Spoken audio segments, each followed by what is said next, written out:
Bonjour à tous, je suis heureux de vous retrouver pour cette nouvelle vidéo où nous allons aujourd'hui voir comment on peut utiliser le modèle SMART en entretien.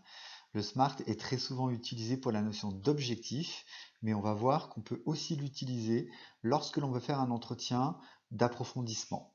Je vous conseille de vous mettre dans un endroit calme et de prendre de quoi noter pour synthétiser l'essentiel de ce module de formation. A tout de suite.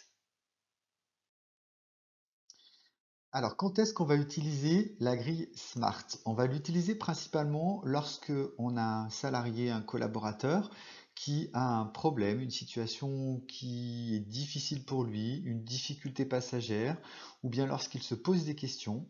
Donc, on va l'utiliser pour vérifier si le salarié possède les fondamentaux pour faire évoluer cette situation. Donc, comment on va pouvoir faire? On va pouvoir faire du coup en lui posant un certain nombre de questions qui sont liées à la spécificité, à la notion de mesurable, atteignable, réaliste, temporel ou écologique. Voilà, donc là, on se rend compte que les 5 premières lettres correspondent à un objectif qu'on pourrait avoir comme SMART et le E d'écologique qui va correspondre à ce qui est bien pour nous. Donc, cette grille va pouvoir être utilisée lors des entretiens de mobilisation, de recadrage, de gestion des conflits, de délégation, mais également tout autre type d'entretien. Un entretien d'explicitation, par exemple, où on veut approfondir un certain nombre de connaissances, ou bien lorsque on souhaite éventuellement mettre en place un projet. Donc, afin de bien vous expliquer à quoi il ressemble, je vous propose dans un premier temps de voir à quoi va correspondre éventuellement cette grille.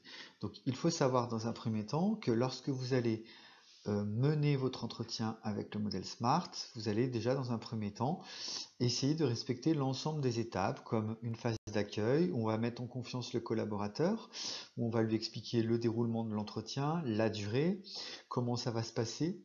On essaye de lui proposer une collation si on a la possibilité et puis surtout on va essayer de ne pas être dérangé, hein, de choisir un moment où on sait on est tranquille. Un lieu également plus au calme, hein, pour que le salarié puisse dire ce qu'il a à dire. Et puis ensuite, on va commencer le questionnement. Donc on va commencer le questionnement, par exemple, en lui demandant un petit peu son projet actuel. On va lui demander un petit peu ce qu'il souhaite. L'objectif, c'est d'arriver à savoir concrètement si il a quelque chose de spécifique qui le concerne. Ensuite, on va lui poser des questions qui vont lui permettre de voir où il va aller. Donc, c'est-à-dire, par exemple, qu'est-ce que, par exemple, vous amènera à la réalisation de ce projet ou la réalisation de cette situation précise. L'objectif va être de voir si son objectif il est cohérent, donc il est également spécifique avec lui. Ensuite, on va poser des questions sur la durée, et c'est-à-dire voir si il est capable aujourd'hui de s'il a identifié concrètement comment il allait pouvoir s'y prendre. Donc l'objectif, c'est de voir s'il a une méthodologie précise et s'il est capable de voir les différents éléments de mesure, s'il est capable d'identifier les indicateurs qu'il va utiliser pour pouvoir s'améliorer au quotidien. Ensuite, on va lui poser une série de questions sur le A, qui correspond à atteignable, qui permet à la personne, à votre collaborateur, de vérifier qu'il a bien examiné toutes les situations possibles et qu'il a identifié aussi tous les obstacles qui pouvaient survenir dans la mise en place de ce projet. Donc on va lui demander pourquoi son objectif est atteignable, est-ce qu'il a examiné un contexte plutôt positif ou plutôt négatif, hein? On va lui poser des questions également sur s'il a vu des éléments négatifs, lesquels. Donc ça, c'est un point qui va être très intéressant à aborder. Lorsque nous aurons vérifié le S de spécifique, le M de mesurable et le A de atteignable, nous allons ensuite aller un petit peu plus dans la viabilité du projet. Donc par exemple, cette grille SMART peut également être utilisée lorsque vous décidez de mettre en place un projet de création d'entreprise, par exemple. Donc là, on va lui demander s'il a identifié tous les éléments qui étaient nécessaires, donc c'est-à-dire la partie réalisable.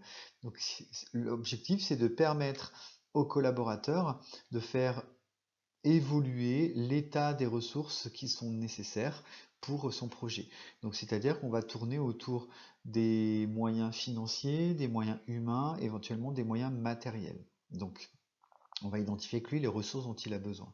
Ensuite, on posera des questions sur les différentes étapes qui sont à parcourir pour la réalisation de ce projet. Donc l'objectif, c'est d'arriver à faire émerger auprès de votre salarié ou de votre collaborateur les différentes activités. Donc par exemple, si jamais vous avez un collaborateur qui demande à évoluer sur un poste de manager, on va lui demander quelles sont les étapes qu'il doit réaliser, quels sont les points qu'il va devoir travailler également pour arriver à avoir son objectif. Ensuite, on va lui poser des questions un petit peu plus sur la partie écologique, comme par exemple, euh, qu'est-ce que ça va changer pour lui? Est-ce qu'il y a un inconvénient à la réalisation de cet objectif? S'il ne pouvait pas réaliser cet objectif, qu'est-ce qui se passerait sur lui? Et puis éventuellement, par quoi il va commencer après par la suite. Donc l'objectif, c'est qu'il envisage aussi des solutions si jamais il se rend compte que son projet n'est pas viable au bout d'un certain temps.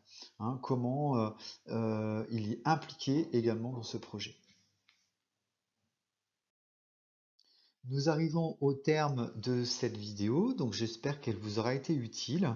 Donc vous l'aurez bien compris, le modèle SMART peut vous permettre de voir concrètement ce que votre salarié souhaite, hein, par exemple lors d'une promotion ou autre, mais également pour un entretien de recadrage, de mobilisation, de gestion des conflits, où cela va permettre, par exemple, après avoir identifié une problématique, d'identifier les réels souhaits du collaborateur. Donc, je vous remercie de m'avoir écouté. Je vous invite à vous abonner à ma chaîne YouTube et si jamais vous avez des questions, à me poster des commentaires ou à m'envoyer un mail. Je me ferai un plaisir de vous y répondre. À bientôt pour une prochaine vidéo.